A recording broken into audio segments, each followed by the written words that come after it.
Hello friends, দেখো আজকে আমি মাছের মাথা দিয়ে বাঁধাকপি রান্না করে নেবো। এখানে বাঁধাকপিটাকে ভাপিয়ে নিয়েছি, নুন দিয়ে ভাপিয়ে রাখা আছে। এখানে আলু টুকরো টুকরো করে কাটা আছে, এখানে টমেটো কাটা আছে, এখানে মাছের মাথা রাখা আছে। এই দেখো কড়াইয়ে তেল দিয়ে নিয়েছি, তেলটা গরম হয়ে গেলে দেখো মাছের মাথাটাকে কড়াইয়ের মধ্যে আমি দিয়ে নিয়েছি, ভাজছি মাছের মাথাটাকে। এই দেখো মাছের মাথাটা ভেজে আমি তুলে নিয়েছি। এবার কড়াইয়ে তেলে এই বাঁধাকপিতে যে আলুগুলো দেবো সেগুলো একে একে ভেজে নেব আমি। আলুগুলোতে একটু নুন দিয়ে দিচ্ছি, একটু হলুদের গুঁড়ো দিয়ে দিচ্ছি কালার হওয়ার জন্য। এই দেখো আলুগুলোকে ভেজে আমি তুলে নিয়েছি এবং কড়াইয়ের তেলে এবার গোটা তেজপাতা, গোটা জিরে ফোড়ন দিয়ে নিচ্ছি। দেখো আদা থেতো করে নিয়েছিলাম, সেই আদাটাকে ফোড়ন দিয়ে দিলাম। ভালো মতো আদাটাকে এবার ভেজে নেব। এবার তেলে টমেটোগুলোকে ছেড়ে নিচ্ছি।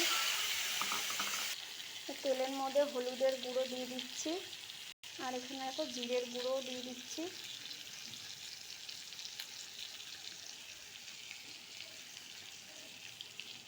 অল্প একটু নুন দিয়ে দিচ্ছি। দেখো লঙ্কা কুচি করে রেখেছিলাম কেটে, সেগুলোকে আমি দিয়ে দিয়েছি তেলের মধ্যে। দিয়ে এবার মশলাটাকে ভালো মতো কষিয়ে নিচ্ছি। আর একটু কালার হওয়ার জন্য লঙ্কার গুঁড়ো দিয়ে নেব অল্প। তোমরা চাইলে এটা দিতে পারো লঙ্কার গুঁড়োটা, আবার নাও দিতে পারো। আমি কালার হওয়ার জন্য শুধু দিয়েছি। এবার দেখো মশলার মধ্যে ভাজা আলুগুলোকে আমি দিয়ে দিচ্ছি, আর যে বাঁধাকপিটাকে ভাপিয়ে রেখেছিলাম ওটাকেও দিয়ে দিলাম। দিয়ে আমি এটাকে ঢাকা দিয়ে দিচ্ছি, এটাকে আমি কষতে দিচ্ছি। দেখো বাঁধাকপিটা অর্ধেক কষানো হয়ে এসছে। এবার আমি বাঁধাকপিটার মধ্যে মাছের মাথাটাকে দিয়ে দিচ্ছি।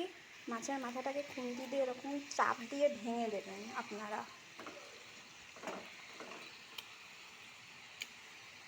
ভেঙে এরকম টুকরো টুকরো করে দেবেন।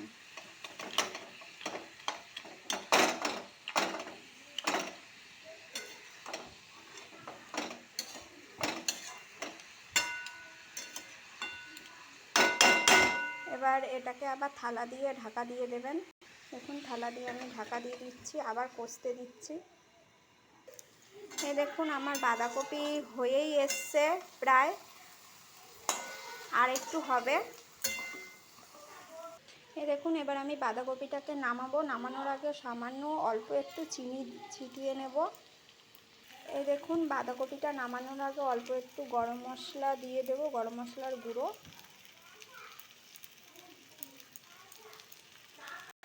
আর অল্প একটু নামানোর আগে ঘি দিয়ে।